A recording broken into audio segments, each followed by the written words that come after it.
They laughed when I told them I was starting YouTube. Not the friendly kind of laugh. Not the good luck, mankind either. It was the kind of laugh that says, "You don't belong here." My name is Jason. And 2 years ago, I was nobody. No audience. No money. No influence.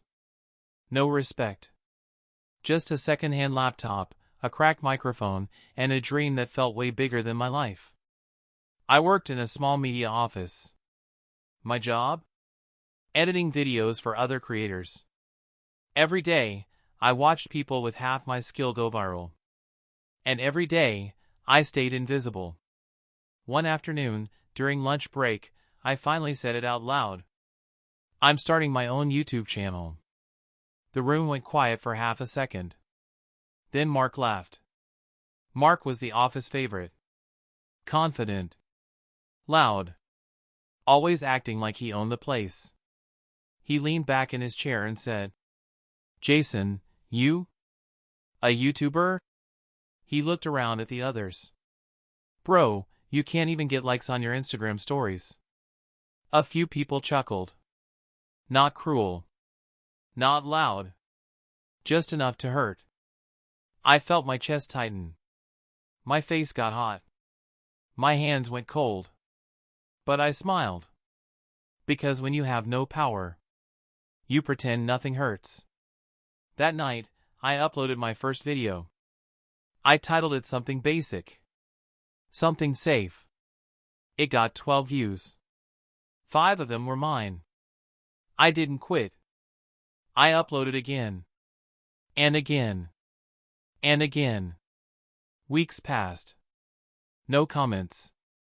No shares. No growth. At work, Mark didn't let me forget. "How's your YouTube career going, superstar? Any fans yet, Jason?" Everyone laughed. I stopped talking about it. But inside, something was changing. Every joke. Every look of pity. Every reminder that I was nothing. It all started turning into fuel. I stayed up late. Learning thumbnails. Studying titles. Understanding psychology. Why people click. Why people stay. Why people care. Then one night, everything broke. I uploaded a video with a different energy. The title was, "From 0 subscriber to viral overnight, here's how." I didn't teach tricks. I told my pain. I told my story. The first hour, 47 views. Second hour, 300. By morning, 12,000. My phone wouldn't stop vibrating. Comments. Shares. Subscriptions pouring in like rain. By the time I reached the office, my channel had crossed 100,000 subscribers. Mark walked in late. Coffee in hand. Smiling like always. He sat next to me and said, "So? Still waiting for your big break, YouTube star?" I turned my laptop toward him. He saw the numbers. His smile disappeared. Completely. "Is that real?" I leaned back in my chair. And for the first time in my life, I didn't smile politely. I smiled honestly. "Yeah, Mark. It is." And that was only the beginning. Because this time, I wasn't going to stay small. Not ever again. The next few days felt unreal. Every time I refreshed my phone, the numbers went up. 120,000.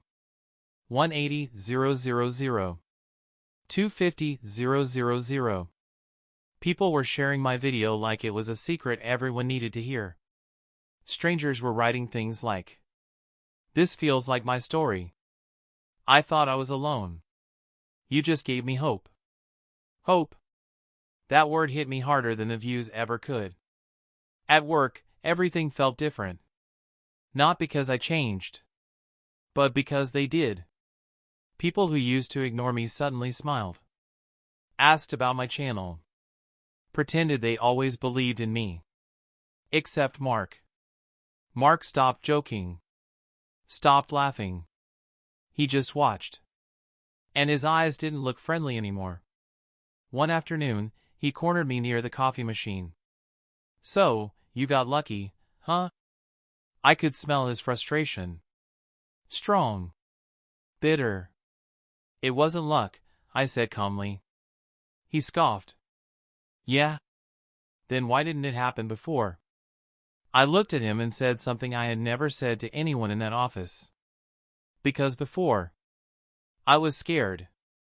That shut him up. But it also made him angry. Really angry. From that day on, Mark started making my life harder. He criticized my edits. Blamed me for mistakes I didn't make. Talked down to me in meetings. Not openly. Strategically. Like a snake. One evening, after everyone left, he walked past my desk and said quietly, "Enjoy your little fame while it lasts, Jason. People forget fast." I didn't reply. But inside, something dark clicked into place. I realized something important. Mark didn't hate my success. He hated that I proved him wrong. And I wasn't done proving him wrong yet. That night, I didn't sleep. I planned. Not revenge the violent way. Not the childish way. The smart way. I studied YouTube harder than ever. Trends. Timing. Hooks. Emotion. I built a system. And 2 weeks later, I dropped another video. Then another. Then another.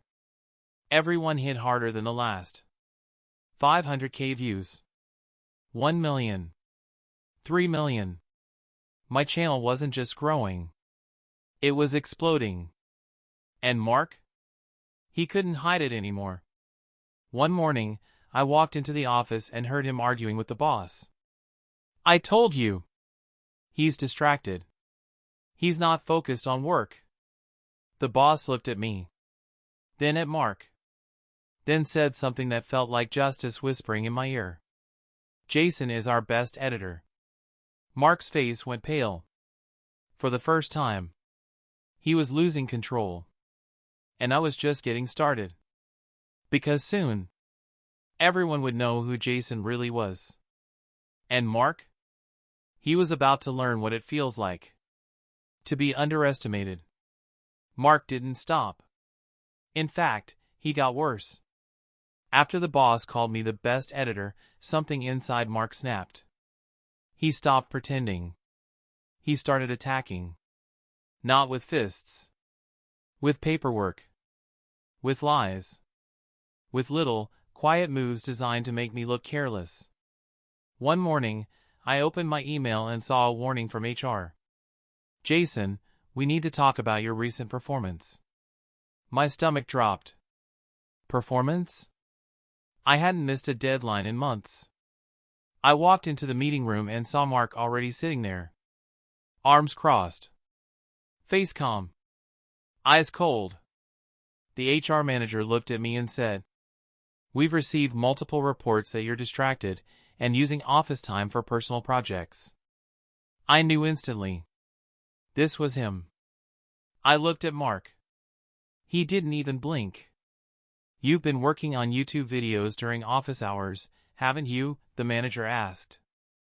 My mouth went dry. "Sometimes, during breaks," I said carefully. Mark leaned forward.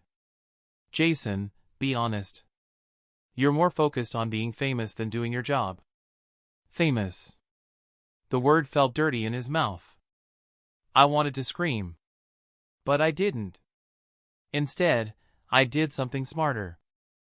I said nothing. I let them talk. I let Mark dig his hole deeper. When the meeting ended, HR gave me a final warning. One more mistake, and I was out. Mark stood up, smiled slightly, and whispered as he passed me, "Your little empire is about to collapse." That night, I sat alone in my room. Lights off. Phone in my hand. YouTube Studio glowing like a heartbeat. Subscribers. 1,480,000. And still climbing. I thought about everything. The jokes. The laughs. The warning. And something inside me hardened. Not angry. Focused. I realized something powerful. Mark was trying to destroy me quietly. So I would destroy him publicly. Not with lies. With truth. I started collecting evidence. Screenshots. Emails. Project logs. I documented every time Mark took credit for other people's work. Every time he blamed others for his mistakes. Every time he lied. Then I waited. Because revenge is best served when the other person thinks they're winning. 2 weeks later, the office held a big meeting. Client presentation day. All senior staff. All managers. The boss. The investors. Mark was in charge of the main project. And guess who edited most of it? Me. Mark stood at the front, confident. This project shows our team's dedication and creativity, he said. I sat in the back. Quiet. Watching. He started presenting. Slide 1. Perfect. Slide 2. Still good. Slide 3. He froze. The screen changed. Not to his slides, but to something else. A folder opened. Titled, Mark, the Truth. The room went silent. Mark turned pale. What is this? He said, panicking. Before anyone could stop it, a video started playing. My video. Edited. Clean. Sharp. Professional. It showed emails of Mark stealing credit. Recordings of him blaming others. Proof of him lying to clients. The room felt like it stopped breathing. Mark's mouth opened. No sound came out. The boss stood up slowly. Mark, what the hell is this? Mark looked around like a trapped animal. I can explain. No, the boss said. You can't. Security walked in. Mark's face went white. As they escorted him out, he looked at me. And in his eyes, for the first time, there was fear. Real fear. Not anger. Not pride. Fear. And I felt something I never felt before. Not happiness. Not joy. Peace. Because for the first time in my life, the person who tried to crush me was the one being crushed. And this was only the beginning. The office didn't feel the same after Mark was taken out. Not quiet. Heavy. Like the air itself was holding its breath. People avoided my eyes. Not because they hated me, but because they were scared of me. I sat at my desk, hand steady, heart calm. No shaking. No guilt. No regret. Just clarity. The boss called me into his office later that day. He didn't smile. He didn't yell. He just looked tired. Jason, he said slowly. Why didn't you come to me sooner? I took a breath. Because people like Mark don't fall from the top, unless they jump. He nodded once. Then he surprised me. You're done here. My stomach dropped. Fired? I asked. He shook his head. No. Promoted. I blinked. He leaned back in his chair. You've already outgrown this place. 2 weeks later, I walked out of that building for the last time. Not because I was kicked out, but because I chose to leave. My YouTube channel crossed 3 million subscribers that same week. My inbox looked insane. Brands. Media. Interviews. People calling me inspirational. I laughed. Because they didn't know the real story. They didn't know the nights I stared at the ceiling wondering if I was wasting my life. They didn't know the taste of being laughed at. They didn't know Mark. But I did. And I knew something else too. Revenge didn't feel like fireworks. It felt like silence. The silence of not needing to prove anything anymore. One evening, I got a message request. From Mark. I stared at the name. My finger hovered over the screen. I almost deleted it. But curiosity won. He wrote, "I lost everything." That was it. No apology. No explanation. Just 4 words. I typed. Then erased. Then typed again. Finally, I sent. So did I. Then I built something better. He never replied. And I never needed him to. Because the version of me he tried to destroy no longer existed. I moved into a small apartment.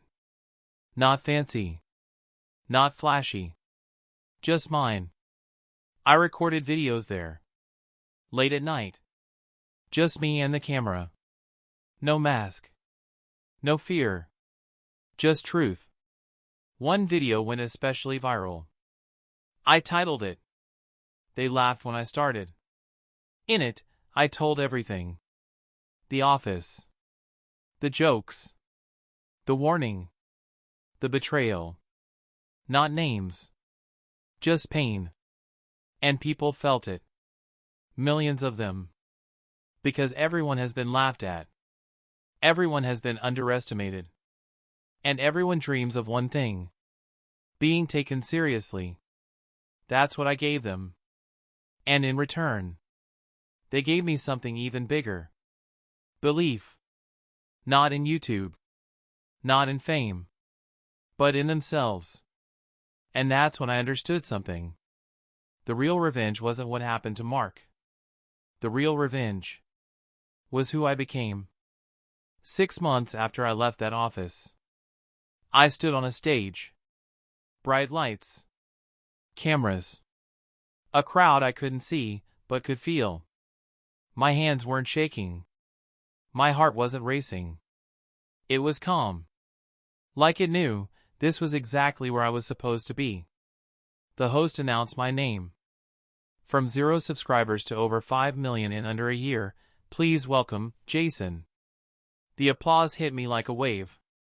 Not loud. Heavy. Real.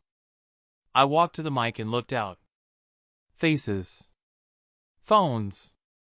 People who once felt just like I did. Small. Ignored. Invisible. I took a breath. I wasn't supposed to be here, I said. The room went quiet. I was laughed at. Told I wasn't good enough. Told I should stop dreaming. I paused. Instead, I listened harder. The crowd leaned in. I listened to the part of me that said, they don't get to decide who you become. Applause. Not wild. Respectful. The kind that comes from understanding. After the event, I walked backstage. And that's when I saw him. Mark. Standing near the wall. Smaller than I remembered. Not confident. Not loud. Just tired. Our eyes met. He hesitated. Then he walked over. Jason, he said quietly. No jokes. No sarcasm. Just my name. I waited. I was wrong about you, he said. I studied his face. Not looking for anger. Not looking for guilt. Just truth. I know, I said calmly. He nodded. Then, softer. You didn't just win. You changed. I smiled. Not proud. Not cruel. Just peaceful. Yeah, I said. I had to. He looked down. I lost everything, he whispered.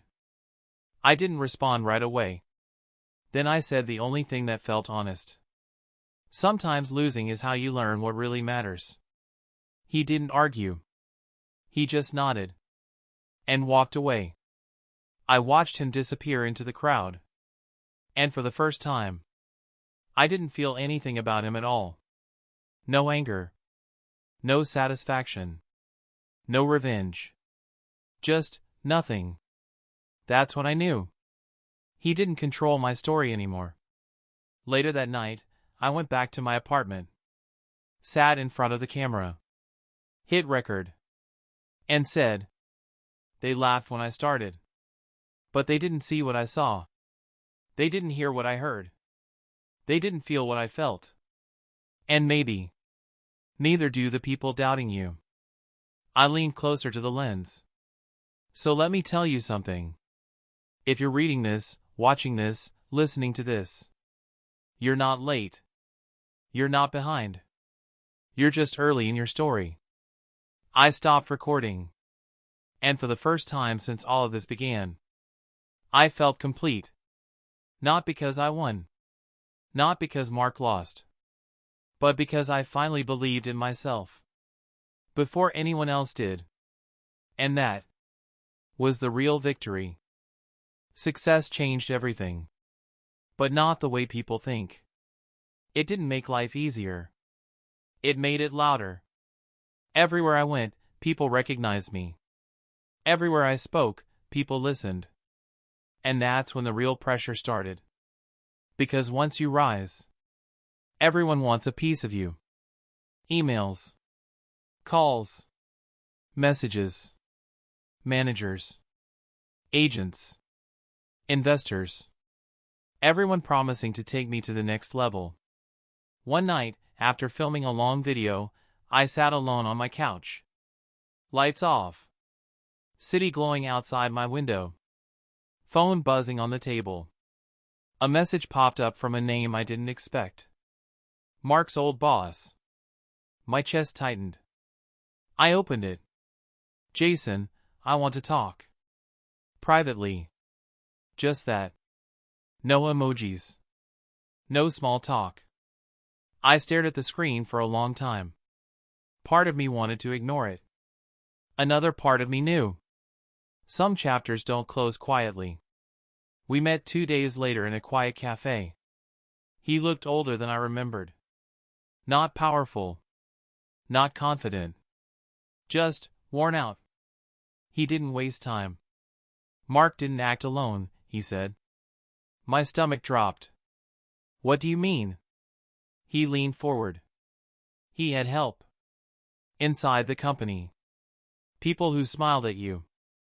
The room felt smaller. Colder. You're saying other people were against me? He nodded slowly. Mark was just the face. I felt something crawl up my spine. All those smiles. All those fake congratulations. Not support. Surveillance. I asked the question I was afraid of. Who? He shook his head. I can't say yet. But they're still watching you. I laughed softly. Watching me do what? Make videos? He looked me dead in the eyes. Watching you win. That hit harder than anything he could have said. Because suddenly, my story wasn't over. It was just changing shape. That night, I couldn't sleep. Every shadow in my room felt heavier. Every notification felt sharper. I started looking back. At every conversation. Every meeting. Every fake smile. And I realized something terrifying. The people who clap for you are sometimes the same people waiting for you to fall. So I did what I always do when I feel powerless. I worked. Harder than ever. Not just on videos. On my position. I hired a lawyer. A manager. A team. Not to show off. To protect myself. Because success without protection is just a target. Then something happened. One of my sponsors emailed me. Subject line. Concern about your image. My heart stopped. I opened it. They'd received an anonymous message. Accusing me of fraud. Saying my story was fake. My numbers were bought. My rise was staged. None of it was true. But lies don't need truth. They just need doubt. I stared at the screen. And in that moment, I knew. They weren't done with me. They were just getting started. And this time, they weren't laughing anymore. They were hunting. The first name came from someone I trusted. My manager. Her name was Clara. Smart. Calm. Always professional. She was the one who handled my brand deals, my schedule, my contracts. One night, after the sponsor email about fraud, she called me. Her voice wasn't steady. Jason, something's wrong. I sat up. What kind of wrong? She hesitated. I've been checking the IP traces on those anonymous emails. They're not random. My heart started pounding. Then what are they? She swallowed. They're coming from our old office network. The same building where Mark used to work. The same people who once laughed at me. I closed my eyes. So someone from there is still after me? Yes, she said softly. And not just one. The next day, she sent me a list. 3 names. People I used to eat lunch with. People who congratulated me when I went viral. People who smiled at my face. And stabbed me from behind.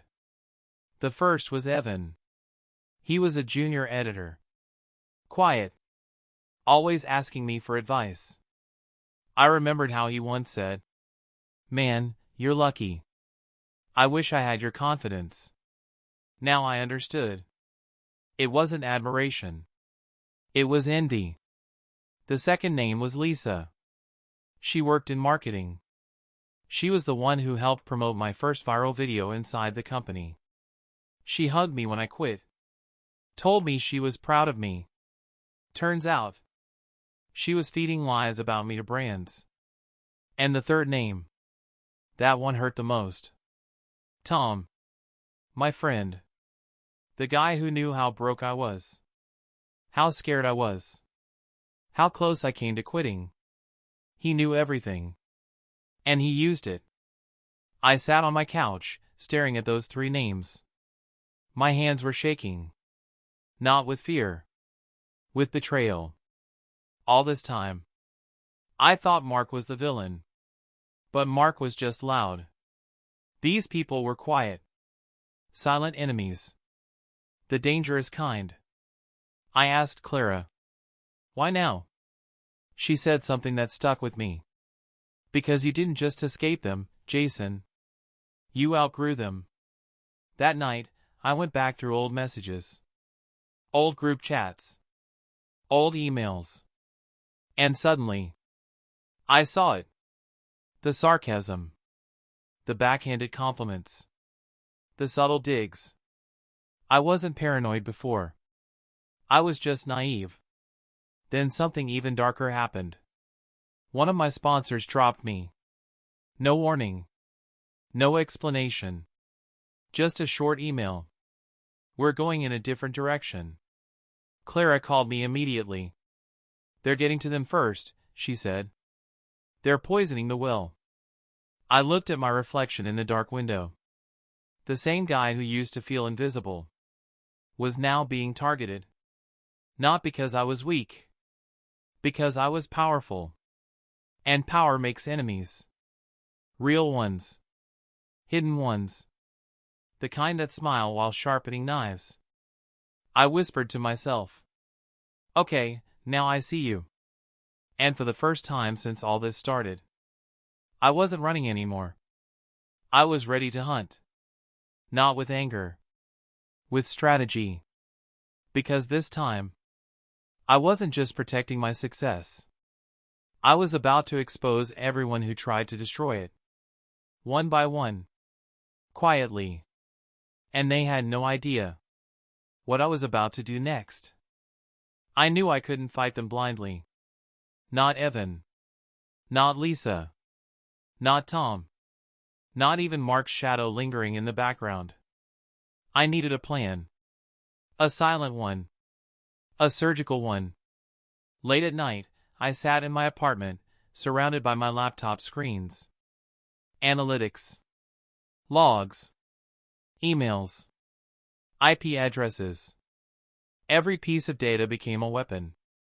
Every small detail was ammunition. I started with Evan.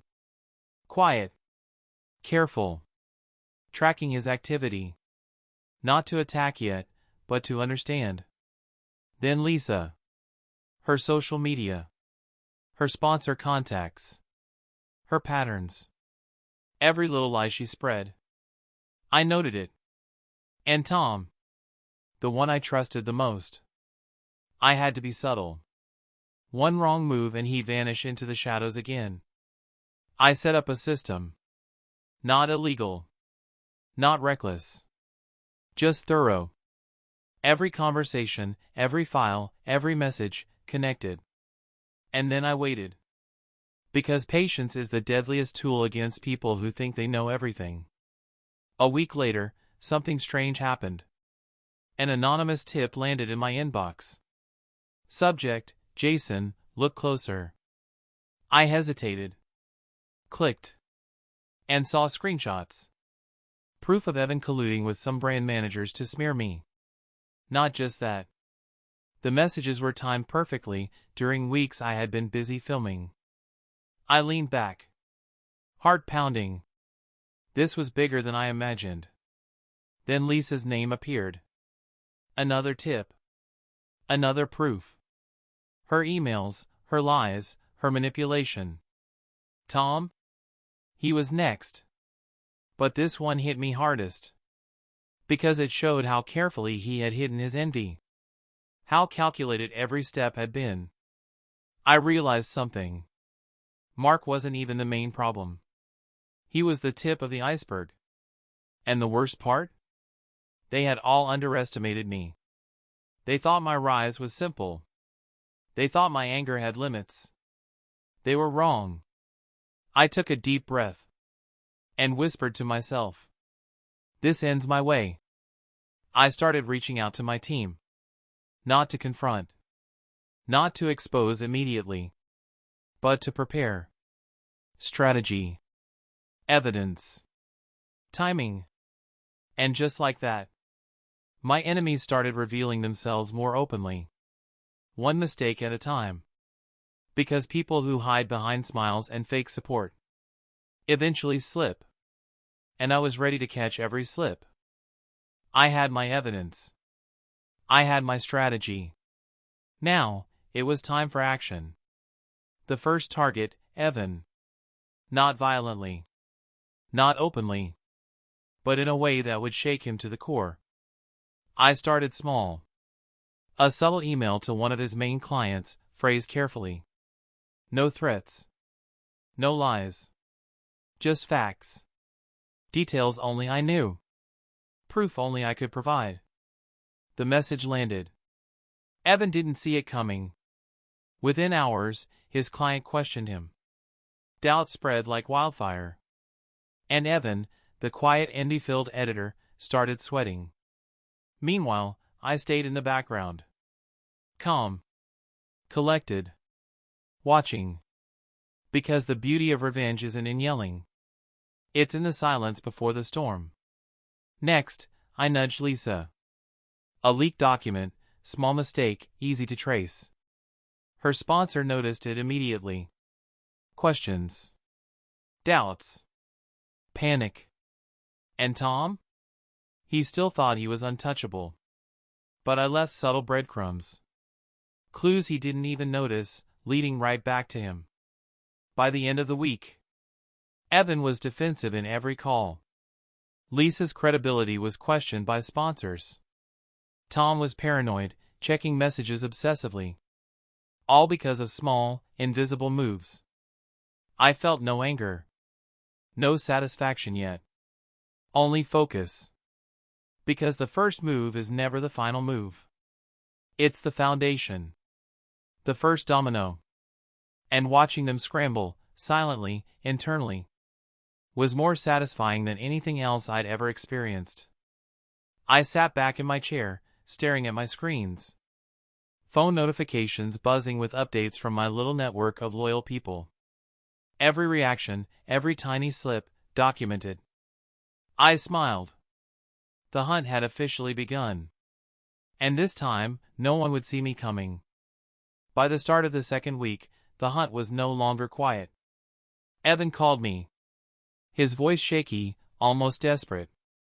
Jason. I don't know what's happening. Everything is falling apart. I didn't answer. I didn't need to. He was already crumbling. Then Lisa sent me a message. Carefully crafted. Pretending innocence. Jason, can we talk? I think there's been a misunderstanding. I read it. Smiled. And forwarded the relevant evidence to her sponsors. Subtle. Clean. Ruthless. Meanwhile, Tom still thought he was untouchable.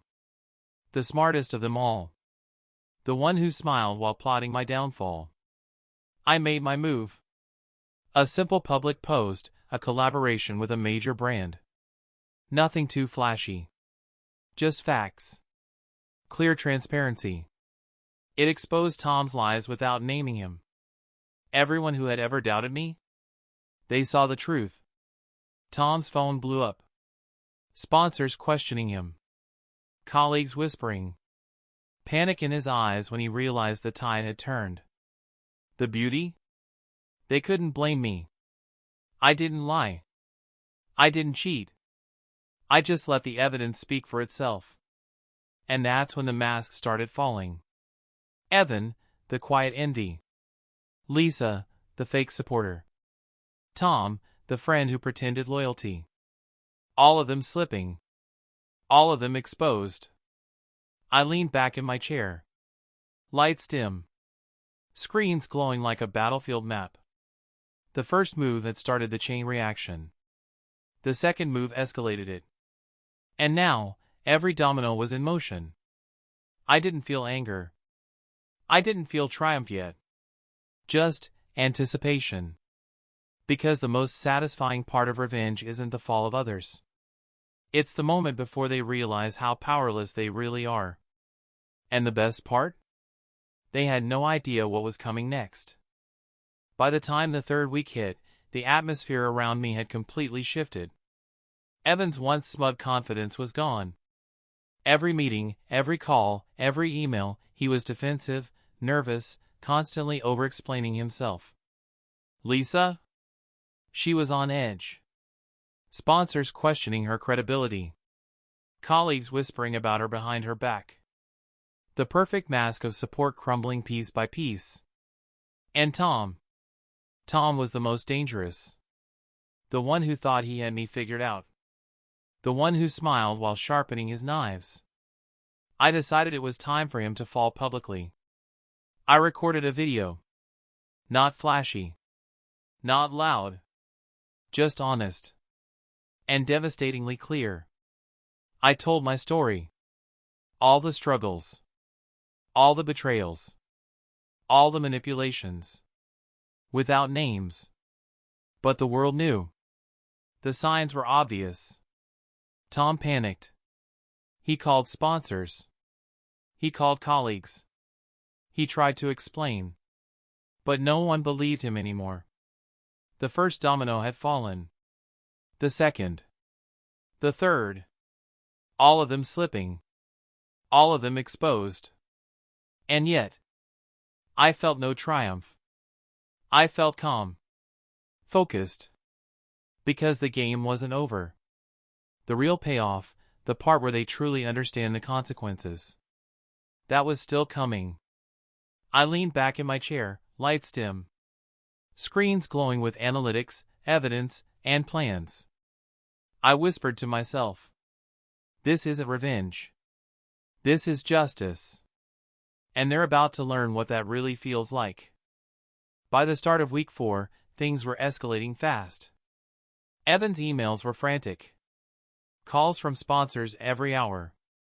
He was defensive, sweating under pressure. His confidence shattered. Lisa was having meetings with brands. Every word carefully measured. every move questioned, her reputation cracking like glass under a hammer. And Tom. He finally realized he had underestimated me. One afternoon, I posted a small update on my channel. Nothing big. Just a clip from a project I had been working on for months. A subtle expose of how work gets manipulated behind the scenes. Tom saw it instantly. He froze. His phone slipped from his hand. The comments section? Exploding. People were piecing things together. Looks like some people in offices aren't who they seem. Something shady is going on here. Jason is telling the truth. And it was all true. I watched from my studio, calm as ever. Evan panicking. Lisa biting her nails. Tom pacing his apartment. The first public wave of panic was mine to control. Every step calculated. Every move timed. By evening, Lisa called me. Her voice was shaky. Jason. I didn't mean. I interrupted. Do not lie to me. You made your choices. She went silent. I smiled faintly. Because this was just the beginning. A prelude. A warning. The real storm was yet to come. Meanwhile, messages from anonymous sources kept arriving. Evidence, logs, screenshots. Every single piece of manipulation, every lie, every hidden sabotage, documented. And I realized something terrifying. They weren't working alone. There were more players hiding behind the shadows. People I never suspected. The hunt was bigger than I thought. And the game was far from over. But I was ready. For the first time in my life, I wasn't reactive. I wasn't scared. I wasn't desperate. I was the hunter. And the prey would soon know their place. By the middle of week 5, the office ghosts were everywhere. Evan was sweating over every word he typed. Every sponsor call felt like a trial. His friends whispered behind his back. He couldn't escape the network of proof I had built. Lisa's panic was obvious. Brands questioned her judgment. Colleagues exchanged glances whenever she spoke. Her fake smile cracking under the weight of exposure. And Tom, the so-called untouchable friend, the mastermind behind subtle sabotage. He started making mistakes. Small at first, but enough to notice. I posted another subtle clip. Nothing direct. Just the truth framed clearly. The right context. People started connecting dots themselves. Tom called me in a panic.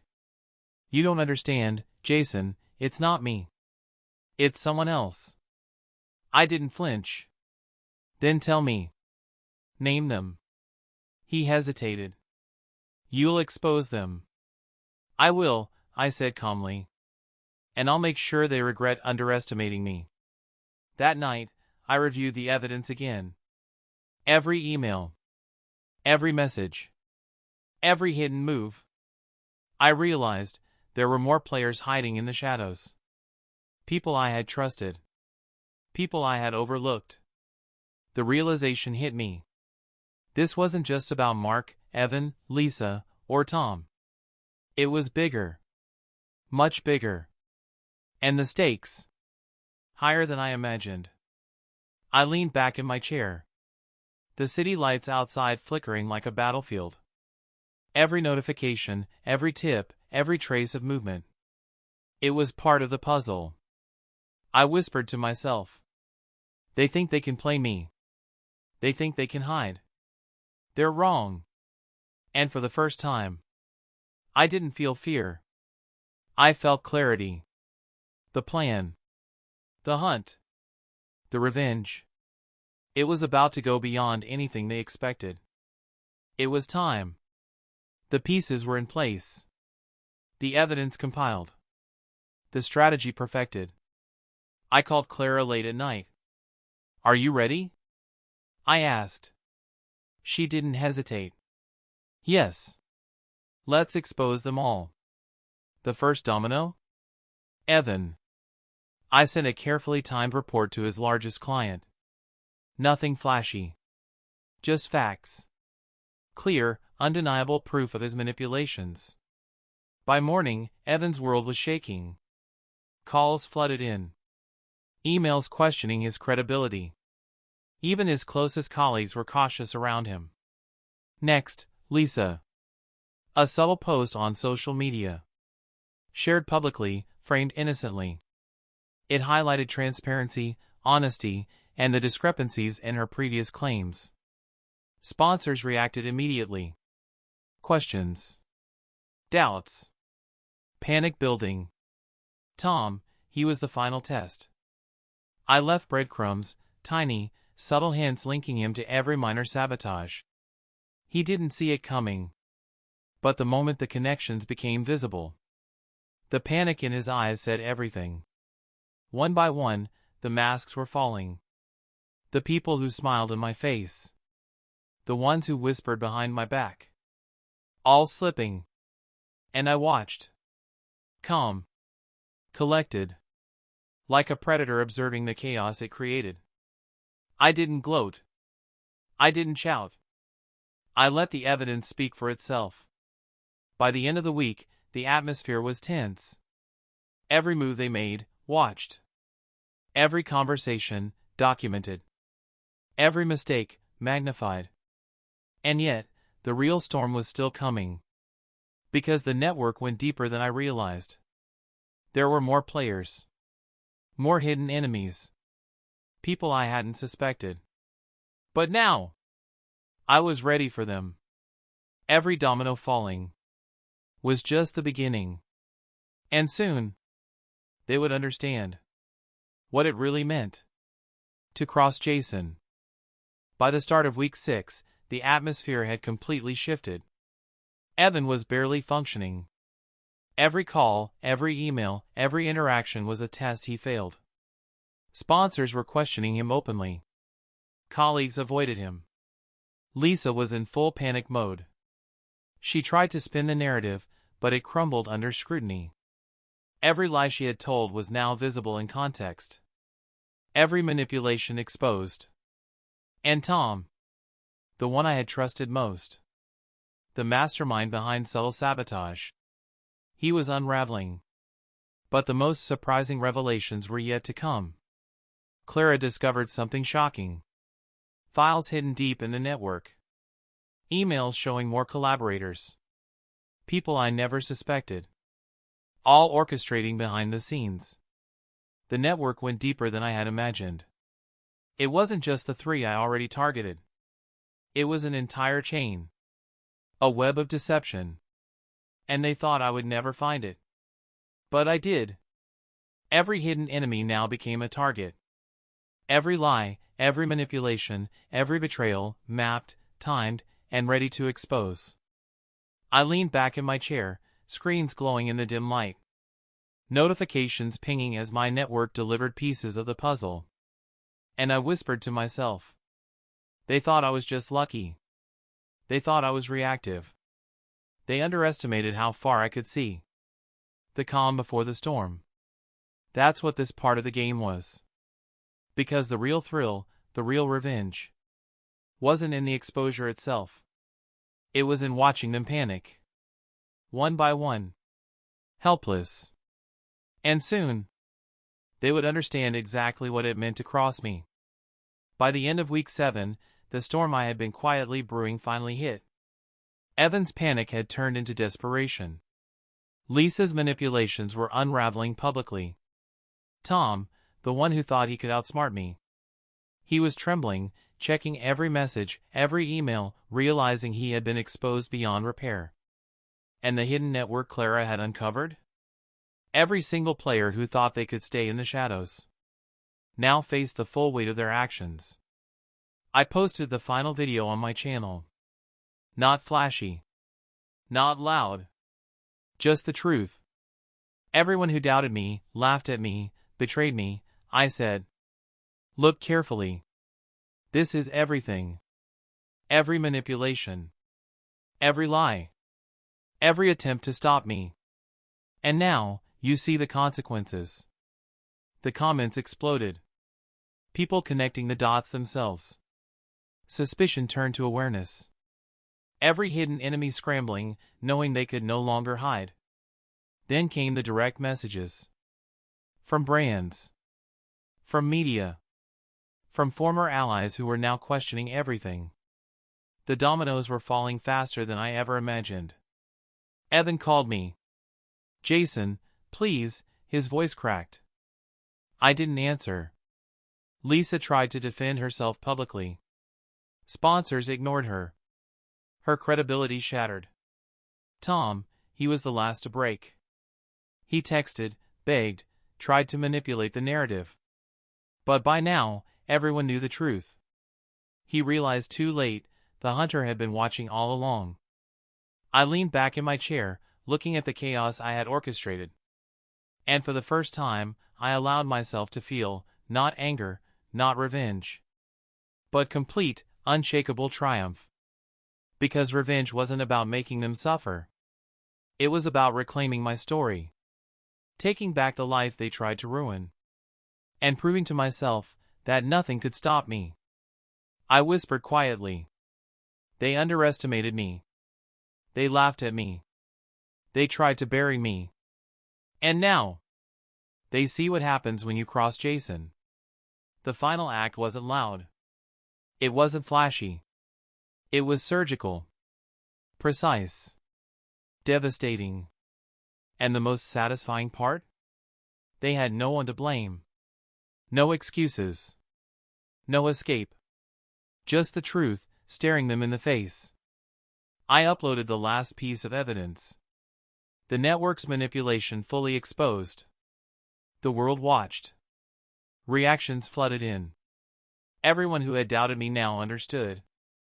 The boy they laughed at had built an empire. Not just online, not just in numbers, but in influence, respect, and unshakable power. I closed my laptop. The city lights outside my window shining like a victory banner. The hunt was over. Mark, Evan, Lisa, Tom, the hidden network. All exposed. All powerless. And me? I finally breathed. Calm. Free. Unstoppable. Because this was more than revenge. It was justice. It was proof that anyone who underestimates you ends up paying the price. And as I looked at the reflection in the dark glass, I smiled. The world thought they had won once.